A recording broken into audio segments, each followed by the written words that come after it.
तब से पार्वती कहती हैं कि स्वामी आप अपनी समाधि में होकर के मुस्कुरा क्यों रही हो, क्यों किसी का ठिकाना है। तब कहा, भोले बाबा ने अपनी तारीख को बंद खोल करके कहा, देवी आज मेरे पार ब्रह्म परमेश्वर गोकुल में नाना प्रकार से लीला कर रहे हैं। अब मैं उनका दर्शन करने के लिए गोकुल में जा रहा हूँ। प्रथम दर्शन मैंने सतयुग में विष्णु भगवान के रूप में किया था और त्रेता में राम अवतार में किया था। जब दर्शन किया था राम और रावण का युद्ध चल रहा था और मैंने भगवान राम का दर्शन किया था। और दूसरी बार मैंने बाणासुर के यहाँ दर्शन किया था, बाणासुर के यहाँ दर्शन किया था और तब से मैंने दर्शन किया है। अब तो मैं दर्शन करने के लिए जा रहा हूँ। इधर में मैया पार्वती बोली, स्वामी मैं भी चलूंगी आपके साथ में। इधर में भोले बाबा ने कह दिया, देवी आप मत जाओ, पहले मैं जाऊंगा उसके बाद में चली जाना, क्योंकि यहाँ कैलाश पर्वत पर भी रहना है। इधर में भोले बाबा ये अपना भेष बना करके, अमंगल भेष बना करके, गले में सर्प है और सर्पों का जूड़ा बना करके, तन में भस्मी रमा करके, बिच्छू ततैयों के कुंडल बनाए हैं और नाना प्रकार से अमंगल भेष धारण करके इधर में गोकुल में भगवान के दर्शन करने के लिए जाते हैं। इधर में गोकुल में प्रवेश किया है। गोकुल के नगर निवासी वाले लोग भोले बाबा को देख करके अब तो नाना प्रकार से डरने लगे हैं। भोले बाबा ने जाकर के यशोदा मैया के द्वारे पर अलख जगाया है, अलख निरंजन मातम भिक्षाम देहि। यशोदा मैया फल फूल मेवा मिष्ठान लेकर के भोले बाबा को देने के लिए आते हैं। और इधर में भोले बाबा को जैसे ही देखा है, कहा कि बाबा बाबा आपका भेष तो ऐसा अजब निराला है, इस भेष को देख करके मेरा शरीर कपने लगा है। बाबा ये भिक्षा ले जाइए और आप जल्दी चले जाइए। इधर में भोले बाबा कहते हैं, मैया हम आपकी भिक्षा नहीं ले सकते, क्योंकि हम तो एक घास लेकर के आए हैं। ये अपने लाला के दर्शन करा दे, ये अपने लाला के दर्शन करा दे। तब कहा, बाबा मैं ना दर्शन कराऊंगी, ये तेरा ही भेष है, अजब निराला है। इस भेष को देख करके मेरा लाला डर जाएगा, मेरा लाला डर जाएगा, मैं नहीं कराऊंगी। इधर में श्री सुखदेव जी कहते हैं, राजन परिषद। तब भोले बाबा ने कह दिया, मैया लो हम जाते हैं, ना दर्शन करा रही हो तो। इधर में भोले बाबा द्वारे से जाते हैं। इधर में पार परमात्मा को मालूम हुआ कि मेरे गुरुदेव, मेरे इष्ट देव मेरे दर्शन करने के लिए आए और मैया ने उनको द्वारे से भगा दिया। तो मेरे पार ब्रह्म परमात्मा रोने लगे हैं, रोने लगे हैं। इधर में जैसे ही रोई हैं, यशोदा मैया ने नाना प्रकार से दूध पिलाया, स्तन पान कराया है। इधर में श्री सुखदेव जी कहते हैं, राजन परीक्षित यशोदा मैया ने लाला को दूध पान कराया है और कौशल्या मैया ने अपने बेटा राम को दूध पान कराया था। क्योंकि माँ का दूध संस्कार देने वाला होता है बच्चों को। माँ का दूध इतना लाभकारी होता है, संस्कार प्रदान करता है। लेकिन कलयुग में हमारी माता बहनाएं ये अपने बच्चों को दूध नहीं पिलाती हैं और दूध नहीं पिलाती हैं। जब बच्चा रोता है ना, तो उसके अब तो नाना प्रकार से बच्चा रोता है, सूखा दूध घोरा और घोर के उसके मुंह में दे देते। बचपन से ही मेरी माता बहनाएं लत लगा देती हैं, ऐसा नहीं करना चाहिए। अगर बचपन से बच्चे के बचपन में बच्चे को बोतल की लत लग गई तो जीवन भर बोतल ही लगती रहती है। इसलिए अपने बच्चों को अपना ही दूध पिलाना चाहिए। लेकिन हमारी माता बहनें बहुत गलती करती हैं। माँ का दूध बच्चे के लिए लाभकारी होता है, हानिकारक नहीं होता है। और जो बाहर का दूध है बोतल में घोड़ा हिलाया और बच्चे के मुंह में लगा दिया, बच्चा अकेला पी रहा है, वो जहर होता है। बचपन से बोतल लग गई तो आप बोतल नहीं छुड़वा सकती उसमें से। एक बोतल जीवन भर साथ निभाती है, शुरू से लेके अंत समय तक जाती है।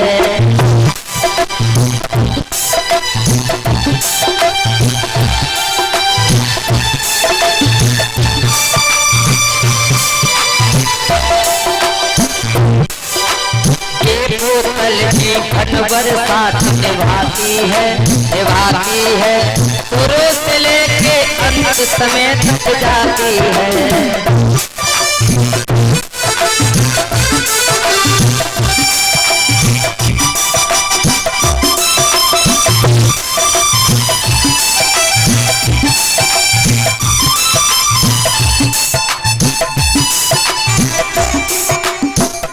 देखिए ये बोतल बचपन से ही बालक के लगे तो वो कभी नहीं छूटती है।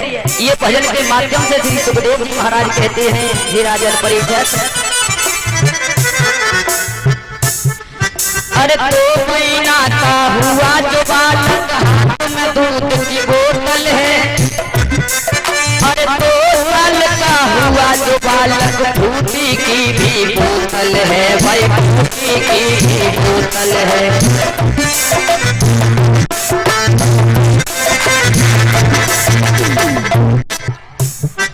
अरे ये बोतल आगे तक कैसे जाती है, शुरू से लेके अंत समय तक जाती है, शुरू से लेके अंत समय तक जाती है।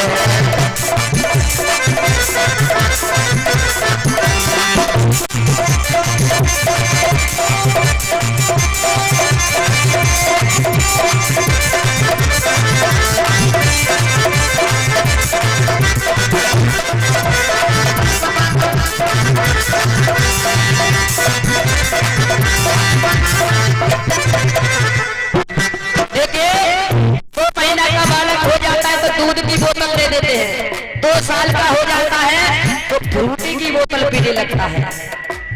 और आगे क्या बताया है, अरे 8 साल का हुआ जो बालक खाने की भी बोतल है, 16 साल का हुआ जो बालक बियर की भी बोतल है, भाई बियर की भी बोतल है।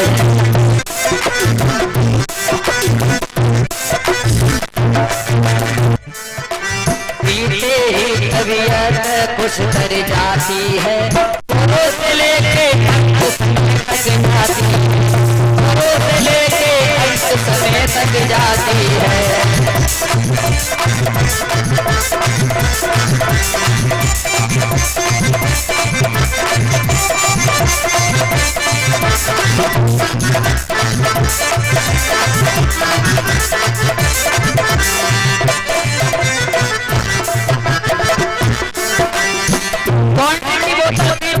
बियर की बोतल पे आ गया, क्योंकि ना बच्चे को माँ दूध की बोतल पिलाती, ना उसे बोतल की लत लगती।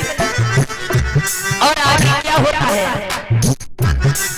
अरे 20 साल का हुआ जो बालक दारू की भी बोतल है, और तबीयत जाती बिगड़ गई तो ग्लूकोज की बोतल है, भाई ग्लूकोज की बोतल है। देखिए 20 साल का जब बालक हो गया तो दारू पीने लगता है, अब उसकी तबीयत बिगड़ जाती है तो ग्लूकोज की बोतल लग जाती है उसके शरीर में, डॉक्टर के लिए पहुंचाने के लिए हॉस्पिटल तक। अरे 20 साल का हुआ जो बालक दारू की भी बोतल बोतल है, तबीयत इसकी बिगड़ गई तो ग्लूकोज की बोतल है भाई, ग्लूकोज की बोतल है। और एक बोतल हॉस्पिटल तक पहुंचाती है और शुरू से लेके अंत समय तक जाती है, शुरू से लेके अंत समय तक जाती है।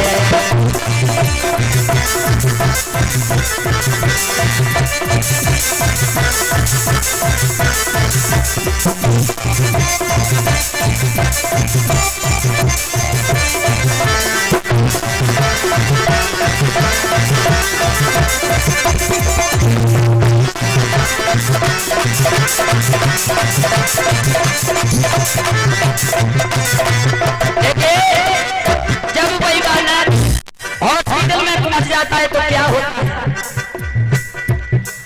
अरे किडनी इसकी खत्म हुई तो लगी खून की बोतल है।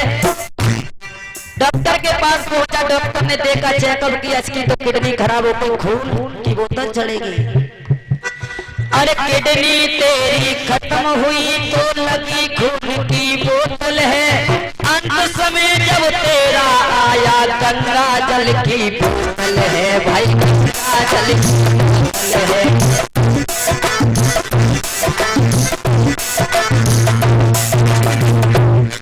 अरे फिर भी लोगों की समझ न आती है, आती है, शुरू से लेके अंत समय तक जाती है, शुरू से लेके अंत समय तक जाती है।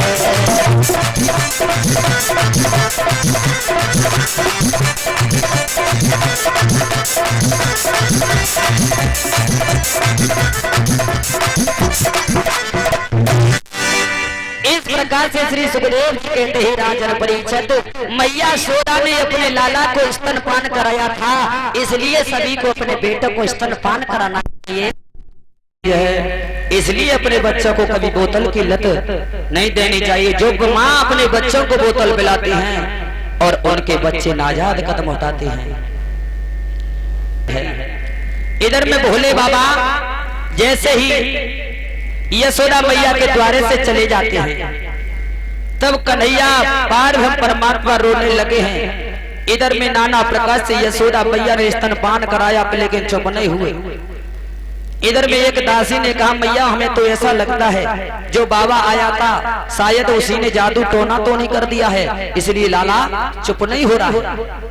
इधर में वो दासी कोई और नहीं थी, मेरी माता बहना, मेरे पिता तुल्य बुजुर्गो। वो दासी मैया पार्वती बन के आई है, दासी का रूप लिया है, दासी से पहले आ गई थी, क्योंकि दासी से पहले कह दिया मैया पार्वती ने कि आज तुमको नहीं जाना है, मैं तुम्हारा रूप लेकर के पार्वती परमात्मा के दर्शन करूंगी। इधर में श्री सुखदेव जी कहते हैं राजन परीक्षित, दासी ने कहा मैया मुझे तो उस बाबा की काली करतूत लगती है, उसी ने सहायक तेरे बच्चे पर टोना कर दिया है। इधर में जैसे ही मैया यशोदा ने कहा तो दासी उस बाबा को बुला करके ला। इधर में श्री सुखदेव जी कहने लगे राजन परीक्षित, वो दासी उस बाबा के पास में पहुंची है। भोले बाबा ने नगर से बाहर एक वृक्ष के नीचे आसन लगा करके बैठ जाते हैं। जैसे ही दासी ने कहा बाबा बाबा यशोदा मैया ने तुम्हें बुलाया है, यशोदा मैया ने तुम्हें बुलाया है। इधर में एकदम से दासी से कहा है, ए दासी मैं नहीं जा सकता, क्योंकि मैया ने मुझे द्वारे से भगा दिया, मैं अब लौट करके वापस नहीं जा सकता, द्वारा नहीं जा सकता। तब कहा मैया ने तुम्हें बुलाया है, चलो जल्दी चलो। तब कहा दासी मैं जा तो सकता हूं, लेकिन एक शर्त है, जब तक मुझे मैया यशोदा बुलाने के लिए नहीं आएगी तब तक मैं जा नहीं सकता। इधर में दासी लौट करके आई है, यशोदा मैया से कहा हे मैया वो तुम बुलाने जाओगी जब ही भोले बाबा आएंगे। इधर में मैया यशोदा स्वयं बुलाने के लिए गई है, भोले बाबा आए हैं। और भोले बाबा जैसे ही आए हैं, यशोदा की गोद में कन्हैया है और भोले बाबा ने दर्शन किए हैं मेरे पार ब्रह्म परमात्मा के। दर्शन करने मात्र से कन्हैया जो रो रहे थे चुप हो जाते हैं।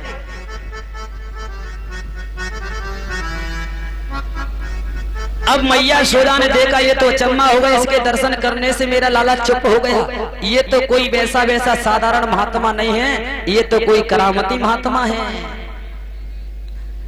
इधर में श्री सुखदेव जी कहते हैं राजन परिचय। मैया यशोदा से भोले बाबा कहते हैं मैया तू अपने लाला को मेरी गोद में दे दे, मैं इसके ऊपर अपना ऐसा हाथ फेरूंगा मैया कभी जीवन में तेरा लाला रोएगा नहीं, रुदन नहीं करेगा। इधर में मैया ने कन्हैया को दे दिया और मेरे भोले बाबा नाना प्रकार से सिर पे से नीचे की तरफ हाथ